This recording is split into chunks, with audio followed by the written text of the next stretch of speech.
Halo Nashpreneurs, selamat datang di aplikasi kasir Nashtify. Saya akan memandu kamu memulai transaksi di aplikasi Nashtify dalam 8 langkah pertama. Pertama, buka Play Store. Cari Nashtify di kolom pencarian. Klik install. Tunggu sampai selesai. Jika sudah selesai, klik buka dan pilih preferensi tampilan layar, misalnya landscape. Klik daftar dan isi kolom data diri yang muncul.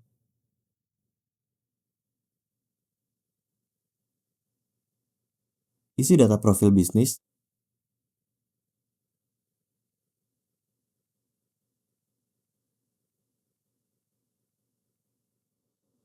dan klik selanjutnya.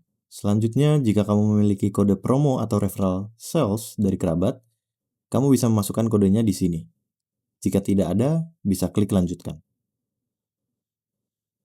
Tunggu beberapa detik dan profil akun pertama kamu akan muncul.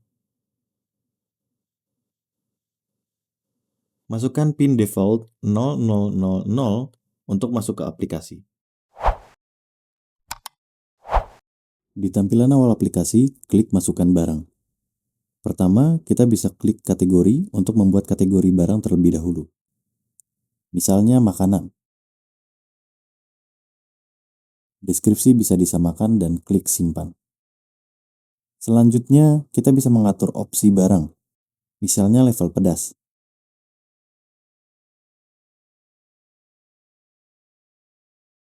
Jenisnya bisa kita atur seperti tidak pedas. Kemudian kita bisa atur harga untuk opsi ini, misalnya Rp0 jika tidak ada tambahan biaya. Contoh lain misalnya pedas. Kita bisa atur tambahan biaya misalnya Rp500. Dan klik simpan. Setelah itu kita bisa klik menu barang. Tambahkan foto barang agar tampilan lebih menarik. Kemudian masukkan juga nama barang, misalnya mie goreng. Pilih kategori barang, pilih grup opsi jika dibutuhkan, dan kita bisa mengatur varian produknya juga. Misalnya mie goreng bakso. Masukkan harga jual, kemudian input jumlah stok awal yang ada. Kamu juga bisa memasukkan HPP dari variasi barang ini. Jangan lupa untuk mengatur notifikasi stok minimum barang, dan kita bisa membuat variasi lainnya dengan mengklik tambah varian. Jika sudah, klik simpan. Jika semua item yang didaftarkan belum muncul, kamu bisa klik perbarui data.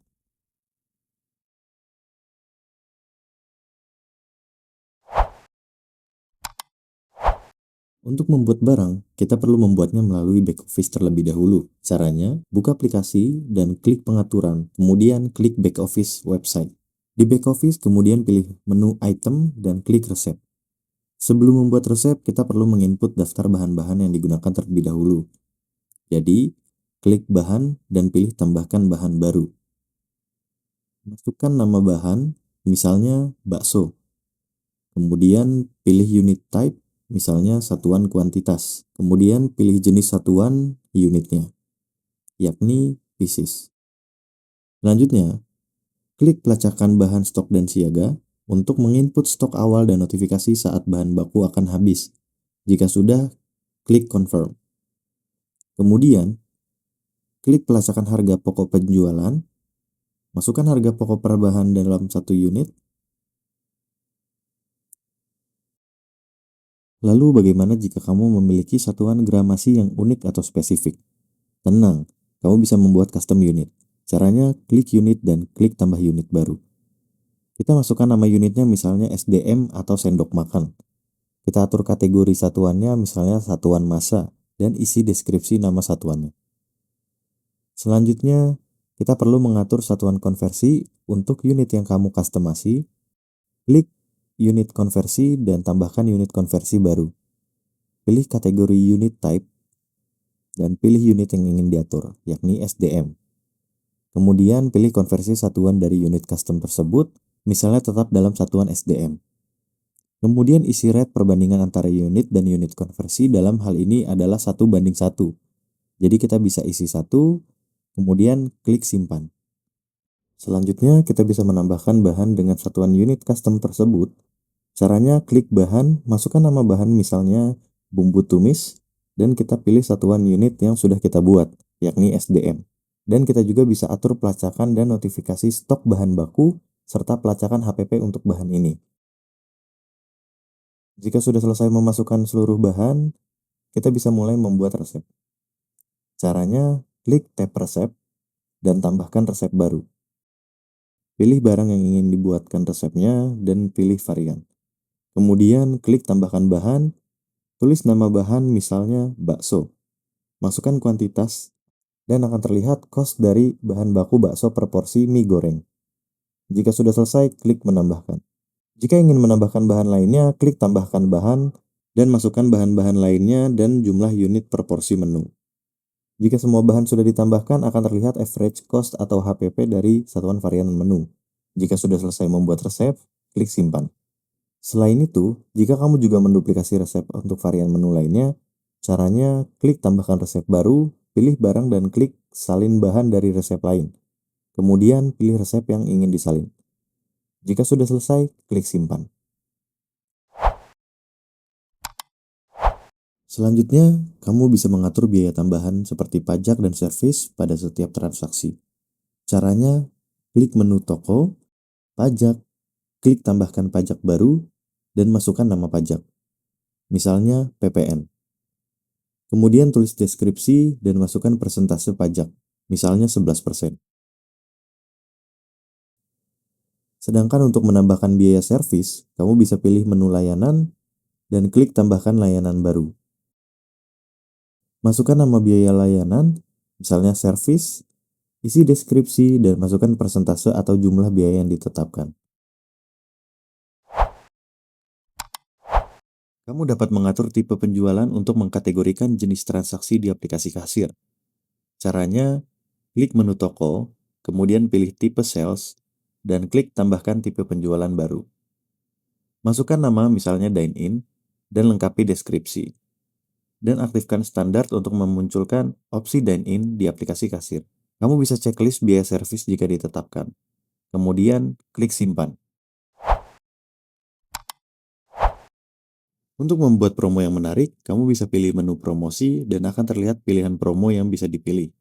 Contohnya promo gabungan atau bundling.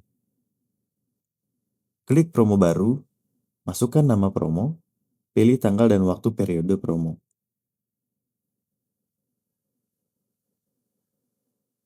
Kemudian pilih menu yang ingin didaftarkan sebagai menu wajib dengan klik set, dan pilih menu sebagai bonus bundling dengan klik bonus.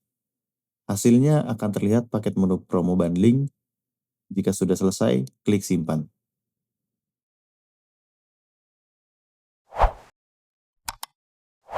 Untuk membedakan akses menu untuk owner dan staff, kamu juga bisa mengaturnya melalui menu toko dan pilih staff dan jabatan. Kemudian klik tab Employee List dan klik tambahkan staff. Masukkan nama staff dan informasi identitas lainnya. Lalu klik tab Akses, pilih jenis jabatan, atur akses masuk aplikasi dan back office, serta PIN untuk profil staff tersebut. Setelah itu, klik tab Toko dan pilih cabang toko yang diberikan akses kepada staff tersebut. Setelah itu, klik simpan. Selamat, kamu kini bisa memulai transaksi di aplikasi Nashtify. Caranya, buka aplikasi Nashtify. Pilih profil dan masukkan PIN. Untuk memulai, kita perlu membuka Shift terlebih dahulu. Caranya, klik menu Shift dan klik buka Shift. Masukkan kas awal atau modal awal dan klik buka Shift.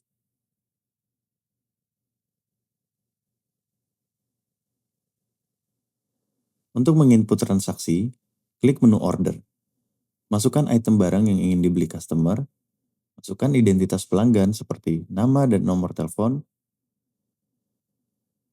Dan klik pilih pelanggan. Kamu juga bisa menentukan tipe sales, misalnya takeaway. Jika sudah selesai, klik tombol total harga. Kemudian, kamu bisa memilih metode pembayaran yang diinginkan. Kamu bisa klik lainnya dan pilih bank yang ingin digunakan.